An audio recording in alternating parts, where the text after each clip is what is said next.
वक्त की सबसे बड़ी खबर, दिल्ली में चुनाव का रास्ता साफ हो गया है।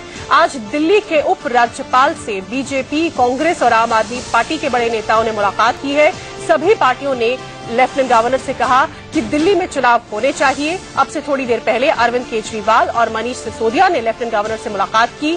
आम आदमी पार्टी ने लेफ्टिनेंट गवर्नर से दिल्ली विधानसभा को भंग करके जल्द चुनाव कराए जाने की मांग की। सुनिए आम आदमी पार्टी के नेता मनीष सिसोदिया ने राजभवन से निकलने के बाद क्या कहा।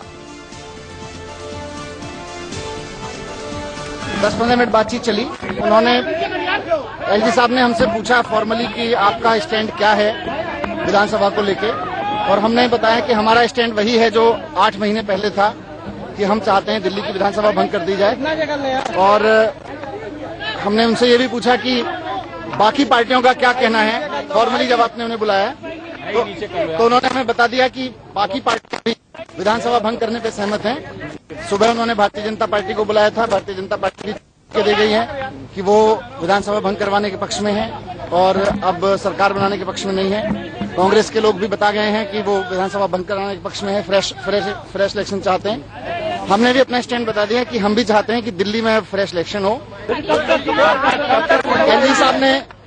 एलजी साहब ने हमसे बताया है कि वो हमारे से बातचीत का इंतजार कर रहे थे। इसके बाद में वो अपनी पूरी रिपोर्ट वहां भेज देंगे केंद्र सरकार को। केंद्र सरकार उसके बाद में जो भी निर्णय देती।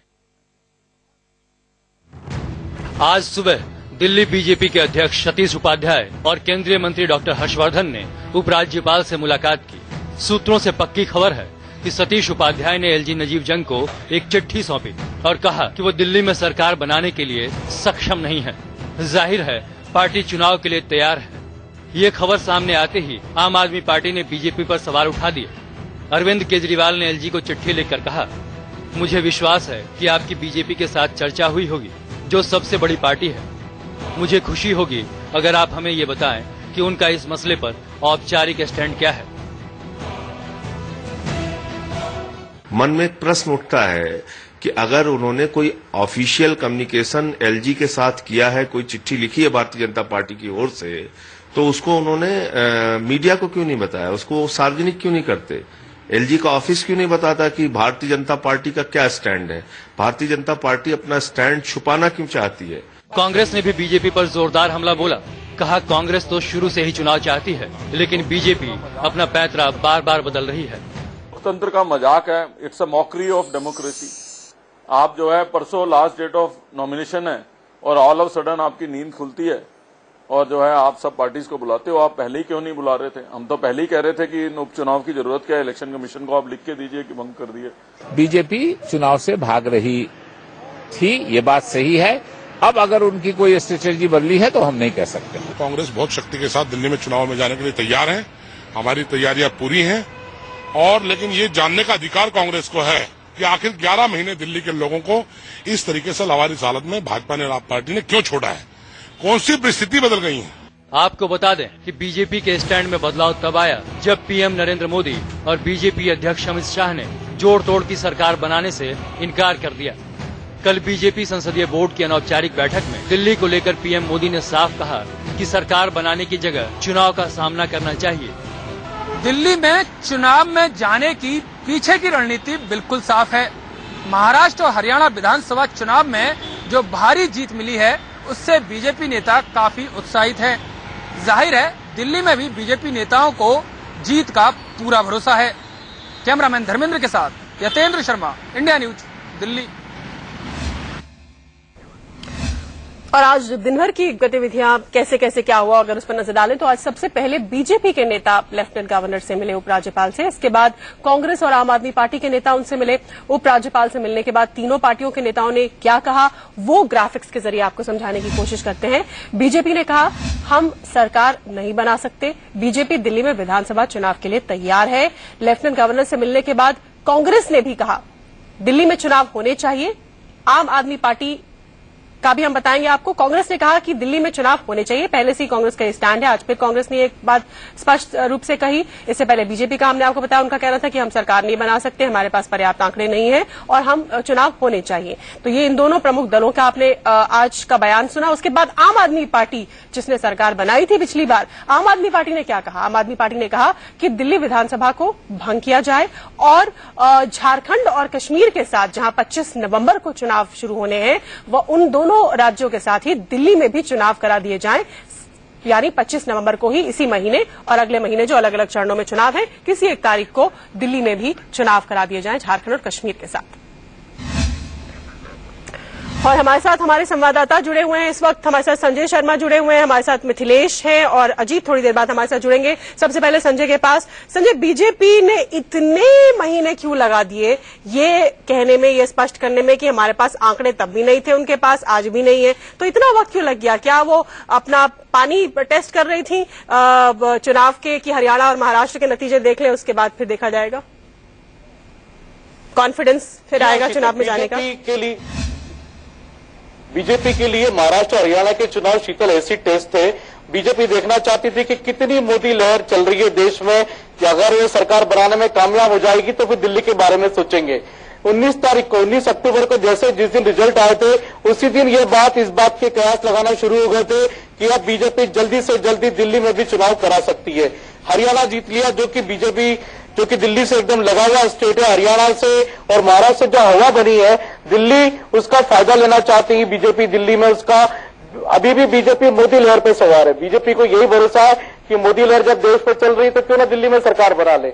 बीजेपी को अपने दम कतई भरोसा नहीं था। बीजेपी को यह भी लग रहा था कि जब केंद्र में मोदी सरकार बनी, 3 महीने गुजर गए, तब भी बीजेपी को यह आशंका थी कि दिल्ली में ना पानी दे पा रहे, ना बिजली दे पा रहे, महंगाई कम नहीं हुई है। तो बीजेपी को ये सारी आशंका थी। लेकिन अब ठंड के दिन जैसे जैसे आ रहे हैं, बिजली की मांग कम हो गई है, पानी की मांग कम हो गई है, फल और सब्जी ठंड के दिनों में अपने आप कम हो जाते हैं।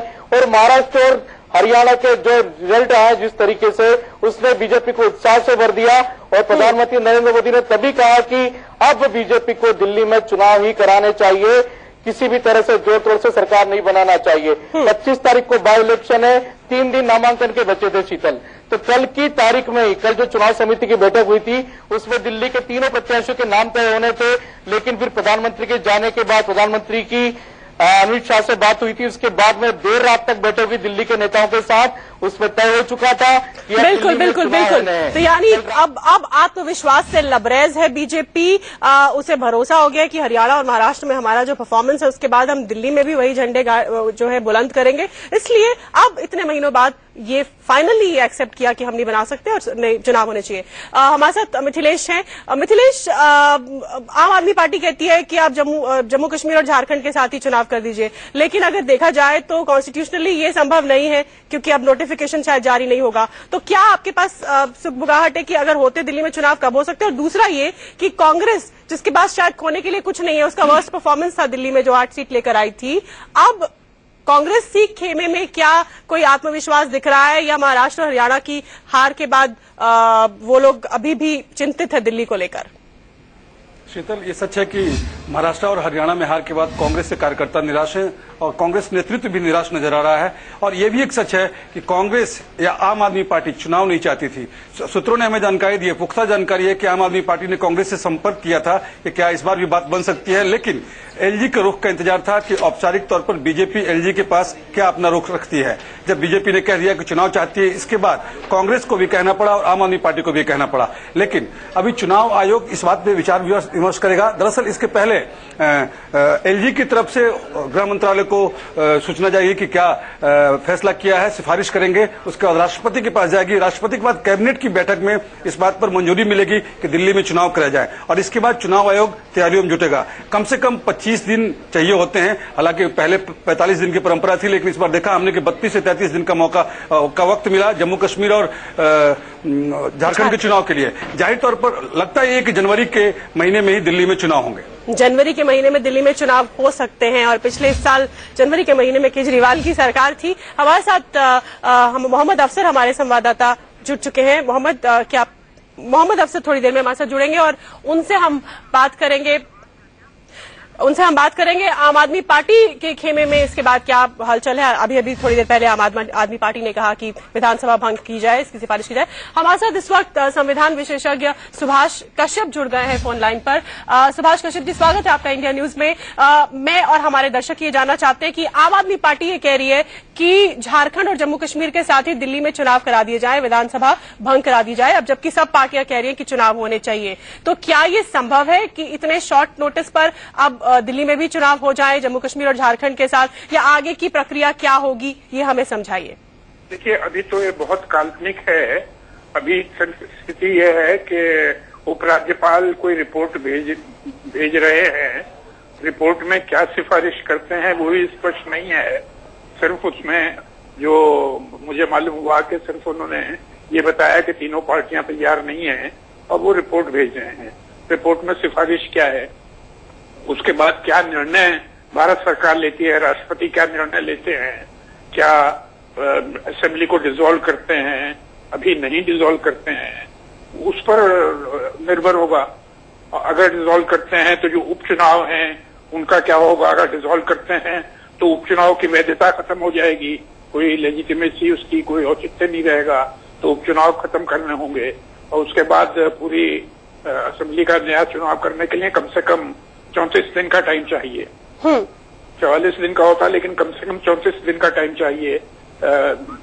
तो मुझको नहीं लगता कि ये संभव होगा झारखंड और इसके जम्मू कश्मीर के साथ में। बिल्कुल, हमारे साथ जुड़ने के लिए और हमें जानकारी देने के लिए आपका बहुत धन्यवाद। सुभाष कश्यप बता रहे थे कि ऐसा संभव नहीं लगता कि जम्मू कश्मीर और झारखंड के साथ चुनाव हो जाए दिल्ली में, कम से कम 34 दिन का वक्त चाहिए।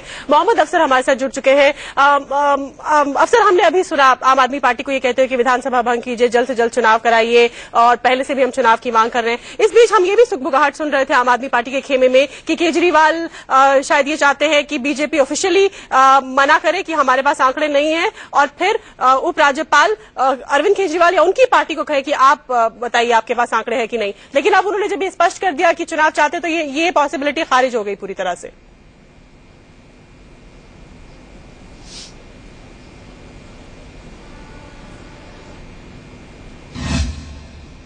लगता है हमारा संपर्क जो है वो कट गया है मोहम्मद अफसर के साथ। अजीत हमारे साथ इस वक्त जुड़ गए हैं लेफ्टिनेंट गवर्नर उपराज्यपाल के आवास से। अजीत, क्या आप मेरी आवाज सुन पा रहे हैं?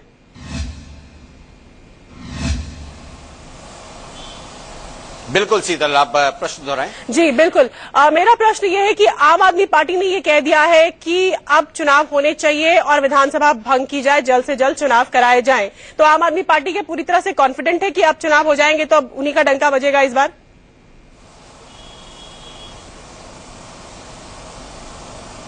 बिल्कुल, देखिए साफ तौर पर है, काफी कॉन्फिडेंस दिख रही है। जिस हिसाब से मनीष सिसोदिया आए और मीडिया से मुखातिब हुए, उनका यही कहना था देखिए हम चुनाव के लिए तैयार हैं, और एलजी से आज मिलकर हमने यही बात रखी।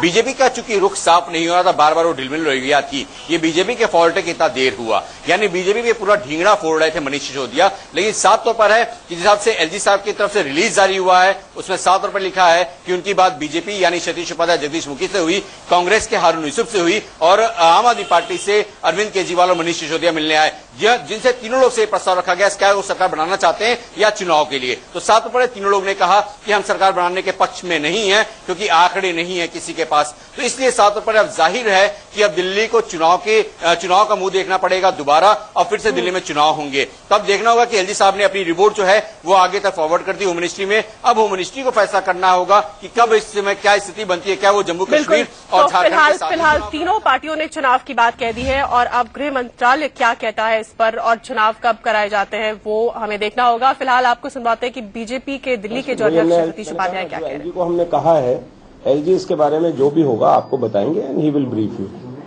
लेकिन बीजेपी इतनी चुप क्यों? नहीं, चुप का सवाल है, हमने एलजी को बता दिया अपना स्टैंड, सभी पार्टियों ने बता दिया। जनता को भी पता चलना चाहिए ना बीजेपी की तरफ, चूंकि हमने अपना स्टैंड बताया उनको। एलजी को लेफ्टिनेंट गवर्नर इसके बारे में आपको निश्चित रूप से जानकारी देंगे। क्या डिसॉल्व करने की आपने मांग की है? मैंने कहा ना कि हमने अपना स्टैंड उनको बताया है। हमारा स्टैंड हमको आपको जो लेफ्टिनेंट गवर्नर है वो उसके बारे में आपको बताएंगे। तीनों पार्टियों ने अपना बताया, भारतीय जनता पार्टी ने बताया। तो सभी पार्टियों ने अपना स्टैंड दे दिया और वो ये है कि हम चुनाव में जाने को तैयार हैं। एलजी अपनी रिपोर्ट गृह मंत्रालय को देंगे और उसके बाद फैसला होगा चुनाव पर। एक छोटे से ब्रेक के लिए हम यहाँ रुक रहे। सुनो इंडिया में खबरें और भी हैं। हमारे संवाददाता हमारे साथ जुड़े हुए, देखते रहिए इंडिया।